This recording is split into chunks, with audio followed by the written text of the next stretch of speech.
NDA கூட்டணியிலிருந்து விலகின OPS ஸ்டாலினுடன் திடீர் சந்திப்பு. வரக்கூடிய 2026 சட்டமன்ற தேர்தலில் ஓபிஎஸ் யாருடன் கூட்டணி போறார்?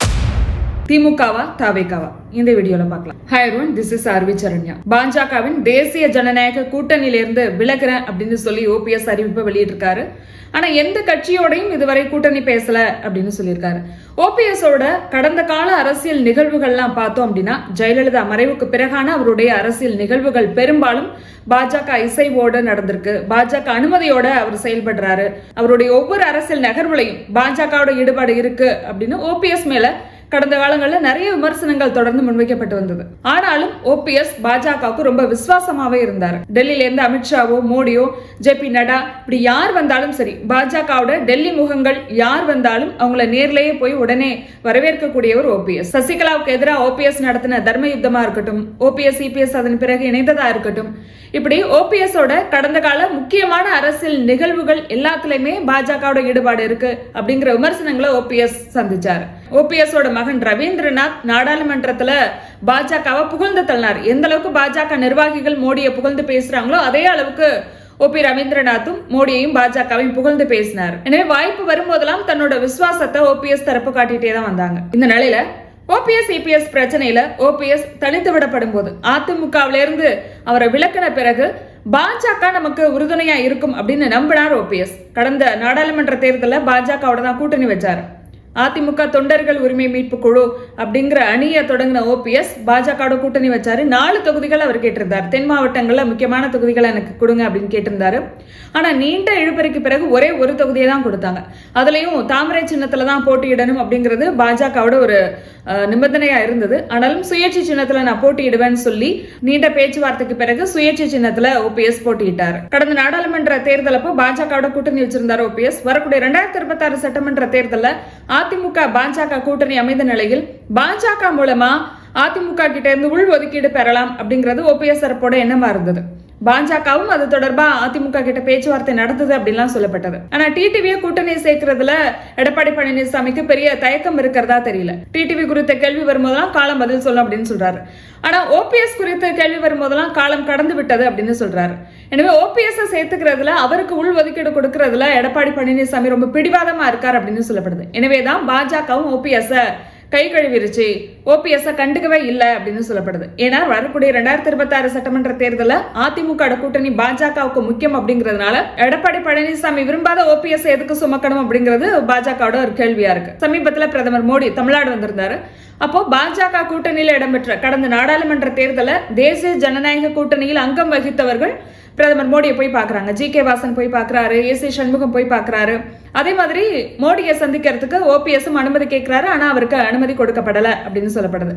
இதுல ஓபிஎஸ் ஆதரவாளர்களுக்கு பெரிய அதிருப்தி. ஓபிஎஸ் ஆதரவாளர்களை பொறுத்த வரைக்கும் அதிமுகவிலிருந்து ஓபிஎஸ் வெளியேறின பிறகு, அவரை அதிமுகவிலிருந்து விலக்கின பிறகு பாஜக பெரிய அளவில் ஓபிஎஸ் கண்டுக்கவே இல்லை. கடந்த நாடாளுமன்ற தேர்தலில் அவர் கேட்ட தொகுதிகள் கொடுக்கல அப்படிங்கிறது ஓபிஎஸ் ஆதரவாளர்களோட அதிருப்தி. பாஜக மேலிடத்தோட ஆதரவு கிடைச்சா அதிமுக தொடர்பான வழக்குகளை நம்ம ஈஸியா ஜெயிக்கலாம் அப்படிங்கிறது ஓபிஎஸோட நம்பிக்கையா இருந்தது.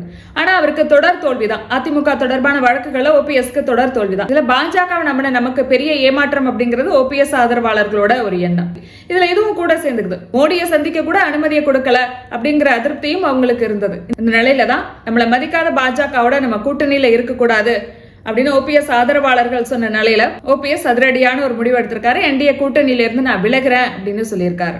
பாஜகவை பொறுத்த வரைக்குமே கூட கடந்த நாடாளுமன்ற தேர்தல் வரைக்கும் ஓபிஎஸ் முகம் தேவைப்பட்டது. தென் மாவட்டங்கள்ல ஓபிஎஸ் மூலமா பல தொகுதிகளில் பாஜக முக்குளத்தூர் வாக்குகளை பெற முடிஞ்சது. அதுக்கு முக்கியமான காரணம் ஓபிஎஸ் தான். ஆனா வரக்கூடிய 2026 சட்டமன்ற தேர்தல் அதிமுக பாஜக கூட்டணி அமைஞ்சிருச்சு. இந்த நிலையில முக்குளத்தூர் வாக்குகளை தமிழ்நாடு பாஜக மாநில தலைவராக இருக்கக்கூடிய நயினா நாகேந்திரன் மூலமா பெற முடியும் அப்படிங்கிறது பாஜகவோட எண்ணம் அப்படின்னு சொல்றாங்க. அந்த நம்பிக்கையை எடப்பாடி பழனிசாமி கொடுத்திருக்கிறதுனால தான் ஓபிஎஸ் பாஜக கண்டுக்கவே இல்லை அப்படின்னு சொல்லப்படுது. எனவே என்டிஏ கூட்டணியிலிருந்து ஓபிஎஸ் விலகின நிலையில அவருக்கு இருக்கக்கூடிய 2 ஆப்ஷன்.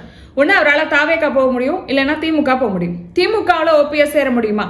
திமுகவோட அவர் எப்படி கூட்டணி வைப்பாரு அப்படிங்கிறது பல பேருடைய கேள்வியா இருக்கு. அரசியல்ல எதுவும் நடக்கலாம், நிரந்தர நண்பனும் இல்லை, நிரந்தர எதிரியும் இல்லை அப்படின்னு இப்போ சமீபத்துல ஓபிஎஸ் பேசியிருக்காரு. நடைபயிற்சி போகும்போது முதலமைச்சர் ஸ்டாலினை சந்திச்சது, அதன் பிறகு முதலமைச்சர் வீட்டிலே போய் ஸ்டாலினை சந்தித்தது, இப்படியான நிகழ்வுகள் திமுக கூட்டணியில ஓபிஎஸ் இடம்பெற போறாரா அப்படிங்கிற ஒரு கேள்வியை எழுப்பியிருக்கு. இந்த நிலையில தான் அவரு அரசியல்ல எதுவும் நடக்கலாம் அப்படின்னு சொல்லியிருக்காரு.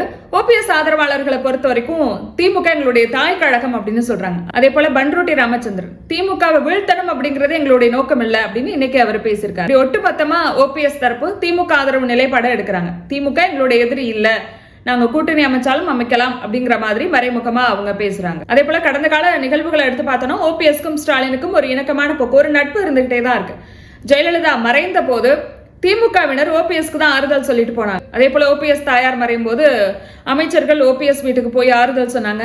ஓபிஎஸ் அவருடைய சொந்த மாவட்டத்திலிருந்து சென்னைக்கு வந்ததும் முதலமைச்சர் ஸ்டாலின் நேர்லயே அவர் போய் பார்த்து ஆறுதல் சொன்னாரு. ஓபிஎஸ் அதிமுக இருந்து வெளியேற்றின பிறகு எதிர்க்கட்சி துணைத் தலைவர் இருக்கை விவகாரம் சட்டமன்றத்தில் பேசு பொருளானது.